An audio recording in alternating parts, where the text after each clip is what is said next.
हरे कृष्णा। आज हम गीता जी के प्रथम अध्याय के अंतिम श्लोक 47वें श्लोक की विस्तृत व्याख्या करेंगे।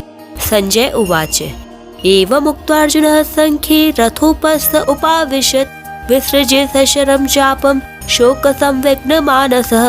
अर्थात संजय बोले, ऐसा कहकर शोकाकुल मन वाले अर्जुन बाण सहित धनुष का त्याग करके युद्ध भूमि में रथ के मध्य भाग में बैठ गए।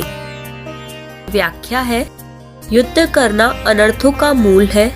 युद्ध करने से यहाँ कुटुंबियों का नाश होगा, परलोक में नरकों की प्राप्ति होगी आदि बातों को युक्ति और प्रमाण से कहकर शोक से अत्यंत व्याकुल मन वाले अर्जुन ने युद्ध न करने का पक्का निश्चय कर लिया। जिस रणभूमि में वे हाथ में धनुष लेकर उत्साह के साथ आए थे, उसी रणभूमि में उन्होंने अपने बाएं हाथ से गांडीव धनुष को और दाएं हाथ से बाण को नीचे रखा और स्वयं रथ के मध्य भाग में अर्थात दोनों सेनाओं को देखने के लिए जहां पर खड़े थे वहीं पर शोक मुद्रा में बैठ गए। अर्जुन की ऐसी शोकाकुल अवस्था होने में मुख्य कारण है भगवान का भीष्म और द्रोण के सामने रथ खड़ा करके अर्जुन से कुरुवंशियों को देखने के लिए कहना और उनको देखकर अर्जुन के भीतर छिपे मोह का जागृत होना। मोह के जागृत होने पर अर्जुन कहते हैं कि युद्ध में हमारे कुटुंबी मारे जाएंगे, कुटुंबियों का मरना ही बड़े नुकसान की बात है। दुर्योधन आदि तो लोभ के कारण इस नुकसान की तरफ नहीं देख रहे, परंतु युद्ध से कितनी अनर्थ परंपरा चलेगी, इस तरफ ध्यान देकर हम लोगों को ऐसे पाप से निवृत्त हो जाना चाहिए। हम लोग राज्य और सुख के लोभ से कुल का संहार करने के लिए रणभूमि में खड़े हो गए हैं। यह हमने बड़ी भारी गलती की, अतः युद्ध न करते हुए शस्त्र रहित मेरे को यदि सामने खड़े हुए योद्धा लोग मार भी दे तो उसमें भी मेरा हित है। इस तरह अंतःकरण में मोह छा जाने के कारण अर्जुन युद्ध से उपरत होने में एवं अपने मर जाने में भी हित देखते हैं और अंत में उसी मोह के कारण बाण सहित धनुष का त्याग करके विषाद मग्न होकर बैठ जाते हैं। यह मोह की ही महिमा है कि जो अर्जुन धनुष उठाकर युद्ध के लिए तैयार हो रहे थे, वही अर्जुन धनुष को नीचे रखकर शोक से अत्यंत व्याकुल हो रहे हैं। इस प्रकार ओम तत्सत इन भगवान नामों के उच्चारण पूर्वक ब्रह्म विद्या और योग शास्त्रमय श्रीमद् भगवत गीता उपनिषद रूप श्री कृष्णार्जुन संवाद में अर्जुन विषाद योग नाम का पहला अध्याय पूर्ण हुआ। प्रत्येक अध्याय की समाप्ति पर महर्षि वेदव्यास जी ने जो उपयुक्त पुष्पिका लिखी है, उसमें श्रीमद् भगवत गीता का विशेष महात्म्य और प्रभाव भी लिखा है। ओम तत्सत, ये तीनों सच्चिदानंद घन परमात्मा के पवित्र नाम हैं। ये मात्र जीवों का कल्याण करने वाले हैं।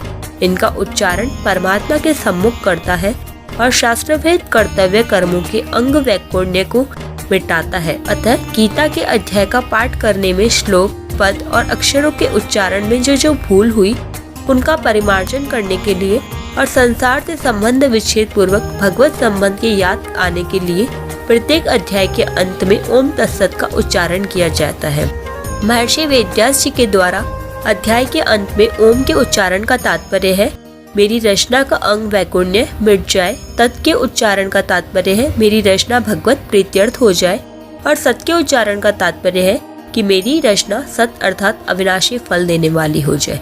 इति बस मेरा यही प्रयोजन है, इसके सिवाय मेरा व्यक्तिगत और कोई प्रयोजन नहीं है। जो श्रीमत अर्थात सर्व शोभा संपन्न है और जिसमें संपूर्ण ऐश्वर्य, धर्म, यश, श्री, ज्ञान और वैराग्य ये 6 भग नित्य विद्यमान रहते हैं, उन भगवान के मुख से निकली हुई होने के कारण इसको श्रीमद् भगवत कहा गया। जब मनुष्य मस्ती में आनंद में होता है तब उसके मुख से स्वतः गीत निकलता है। भगवान ने इसको मस्ती में आकर गाया, इसलिए इसका नाम गीता है। यद्यपि संस्कृत व्याकरण के नियमानुसार इसका नाम गीतम होना चाहिए, तथापि उपनिषद स्वरूप होने के स्त्रीलिंग शब्द गीता का प्रयोग किया गया है। वर्ण, आश्रम, संप्रदाय आदि का आग्रह न रखकर प्राणी मात्र का कल्याण करने वाली सर्वश्रेष्ठ विद्या होने के कारण इसका नाम ब्रह्म विद्या है। इस ब्रह्म विद्या स्वरूप गीता में कर्मयोग, ज्ञान योग, ध्यान योग, भक्ति योग आदि योग साधनों की शिक्षा दी गई है, जिससे साधकों को परमात्मा के साथ अपने नित्य संबंध का अनुभव हो जाए, इसलिए इसे योग शास्त्र कहा गया है। यह साक्षात पुरुषोत्तम भगवान श्री कृष्ण और भगवत प्रवर अर्जुन का संवाद है। अर्जुन ने निसंकोच भाव से बातें पूछी और भगवान ने उदारता पूर्वक उनका उत्तर दिया। इन दोनों ही के भाव इसमें हैं। अतः दोनों के नाम से इस गीता शास्त्र की विशेष महिमा होने के कारण इसे श्री कृष्णार्जुन संवाद के नाम से कहा गया। इस पहले अध्याय में अर्जुन के विषाद का वर्णन है।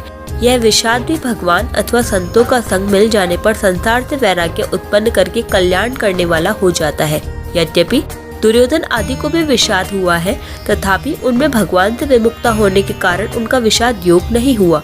केवल अर्जुन का विषाद ही भगवान के सम्मुखता होने के कारण योग अर्थात भगवान के नित्य संबंध का अनुभव करने वाला हो गया। इसलिए इस अध्याय का नाम अर्जुन विषाद योग रखा गया। प्रत्येक अध्याय के अंत में पुष्पिका देने का तात्पर्य है, अगर साधक एक अध्याय का भी ठीक तरह से मनन विचार करे तो उस एक ही अध्याय से उसका कल्याण हो जाएगा।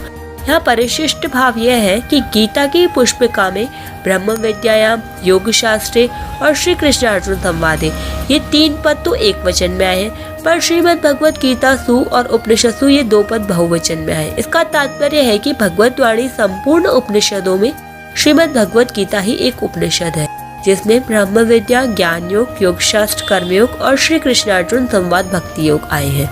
गीता में श्री कृष्णार्जुन संवाद का आरंभ और अंत भक्ति में ही हुआ। आरंभ में अर्जुन किंकर्तव्य विमूढ़ होकर भगवान के शरण हो जाते हैं, शिष्यस्तेहं शाधि मां त्वां प्रपन्नम, और अंत में भगवान के द्वारा मामेकं शरणं व्रज पदों से पूर्ण शरणागति की प्रेरणा करने पर अर्जुन पूर्णतया शरणागत हो जाते हैं। करिष्ये वचनम तव। अर्जुन ने अपने श्रेय कल्याण का उपाय पूछा था, इसलिए भगवान ने गीता में ज्ञान योग, कर्मयोग का भी वर्णन किया। तो यह प्रथम अध्याय था जिसे अर्जुन विषाद योग नाम दिया गया है। कल से हम श्रीमद् भगवत गीता जी का द्वितीय अध्याय स्टार्ट करेंगे। अभी तक भगवान ने कुछ नहीं बोला है, 2nd चैप्टर में भगवान भी बोलेंगे, तो हम लोग जरूर सुने श्रीमद् भगवत गीता और अपना जीवन सफल करें। हरे कृष्णा, राधे राधे।